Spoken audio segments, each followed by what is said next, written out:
Coming off their trophy finish a season ago, I've been thinking a lot about the Ohio State Buckeyes, their starting lineup. What is it going to be this year? A couple years ago, they bring in the #1 recruiting class, Jesse Mendez, Nick Bouzakis, Seth Shoemake, Luke Geog, Nick Feldman, a hammer class. Last year, they finished with a trophy, and now as we look to this year, there's a lot of questions about their lineup, who's going to go where, and a lot of it could hinge on some pretty big weight cuts, making for the perfect fit for the Ohio State lineup. So we'll get into it now, starting at 125 pounds, which I think is going to be a weaker weight for Ohio State. But after this weight, they're going to be pretty dang tough, top to bottom. So at 25, it looks like Brendan McCrone, maybe Vinny Kilkeary comes in as a true freshman, wrestles right away. Fortunately for Ohio State, the new redshirt rule, they'll be able to give Vinny Kilkeary a couple looks if they want to, without using his year eligibility. They did that last year with Nick Bouzakis, gave him a couple starts in dual meets at 141 before ultimately redshirting him. So with Andre Gonzalez, who was their starting 125 by the end of last year after Malik Heinzelman went out with injury, they said, Coach Ryan has already said, no way, he can't go 25 anymore. He's going to have to go up to 133. Now, 133 is pretty crowded, and it looks like it's going to be Nick Bouzakis' spot. Nick redshirted last year, had a fine showing. He did take some losses up at 141, but it's very clear after watching him at 141, he needs to be a 133 pounder. That's where he's going to wrestle. He looked amazing at Junior Nationals in Vegas. Running through that bracket, had a really competitive final match, but he looks poised to make back-to-back junior world teams, which is pretty rarefied air, pretty tough to do at a competitive weight like 60 kilograms. So making junior world team or not, I expect Nick Bouzakis to be the starting 33 pounder, and they need Nick Bouzakis to be good next year if they want to finish on the podium once more for back-to-back seasons. Now 41 is where it gets interesting, because I haven't said the name Jesse Mendez yet. Jesse Mendez was a true freshman All-American last year for the Buckeyes. And you would assume if they're going to get a trophy again, they're going to need Mendez again. But I don't know if we're going to see Mendez next year, because Dylan D'Amelio. D'Amelio was someone I was pretty excited for coming into last year, and it just didn't look like it was going to work out or come together, and he makes it to NCAAs, and then boom, makes the most of his opportunity. He ends up placing. He had Real Woods on the ropes. Don't get Coach Ryan started about that match. It was very controversial, takedown, non-takedown between Real and D'Amelio that ultimately Real came out on the good side of, won that match, ends up making the NCAA finals. But Dylan D'Amelio was right there. He was surging at the end of last year. So it would make sense to redshirt Jesse Mendez, whether it's an Olympic or otherwise. If you redshirt Jesse Mendez, then you can use Dylan D'Amelio at 141, and that's a pretty seamless transition. Now, 149 is where it really gets interesting, because Sammy Sasso's been there, but everyone knows Sammy Sasso has a massive weight cut. Making 149 pounds is not easy for him. He's been rumored to be going up for the last couple of years, and last year during the season, it was all but assumed Sammy Sasso's going to eventually move up. But now, the way the weights are shaken out and the way Ohio State's lineup looks, I think the best move for Ohio State is to keep Sammy Sasso at 149. And I also think if you look at 149 in that landscape there, I think it's the best spot for Sammy to be. You know, they lose Yanni Diakomahalis, who he gave a really tough match to.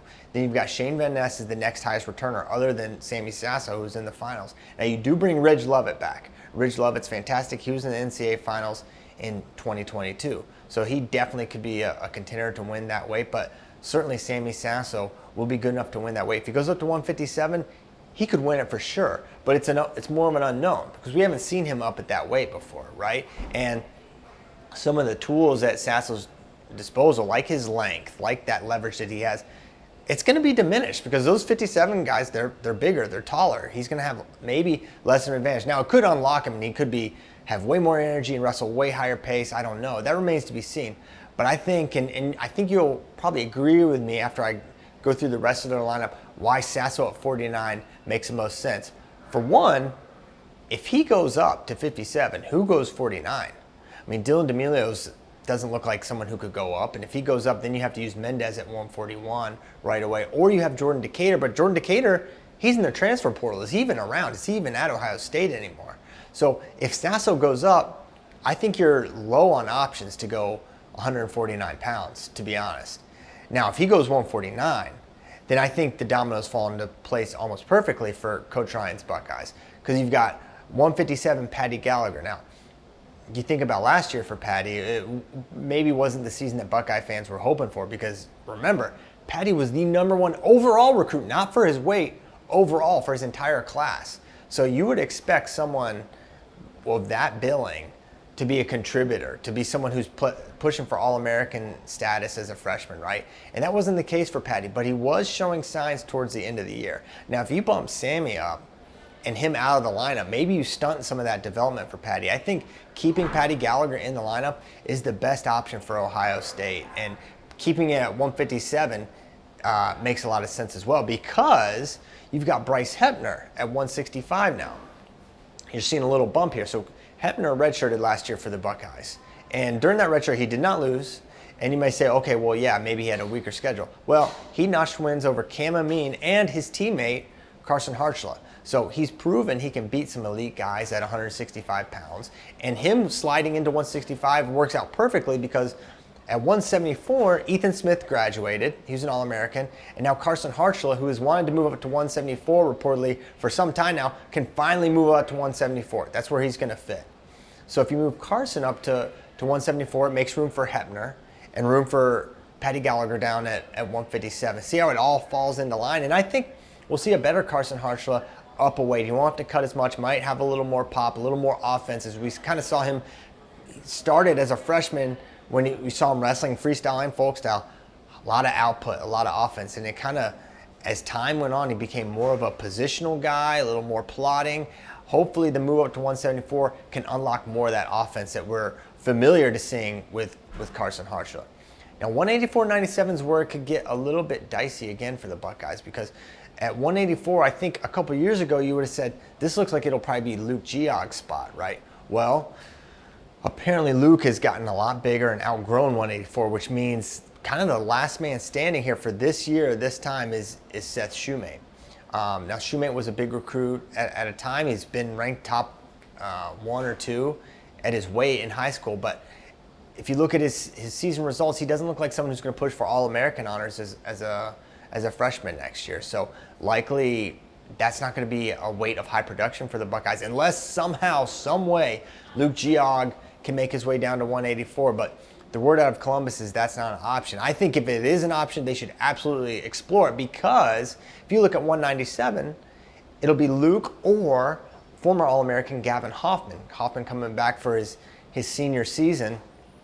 2 years ago, he was in the NCAA semifinals. Now, he didn't place last year, but one way or the other, you're going to have someone really, really tough on the bench if Luke Geog goes 197. It's either a former All-American, Gavin Hoffman, or a blue chip recruit in Luke Geog.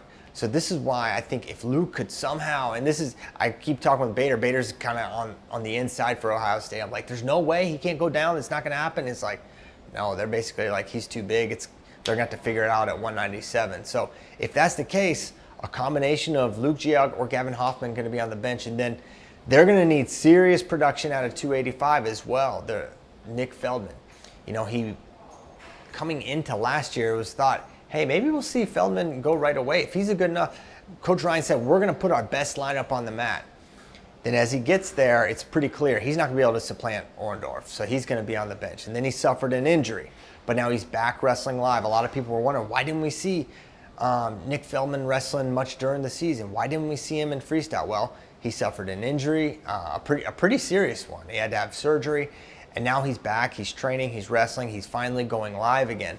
And he's someone they're going to need production. And heavyweight is, first of all, Gable Stevenson could be back, right? That's an option. That's on the table. Gable has another year if he wants to take it. He almost took it this year, right?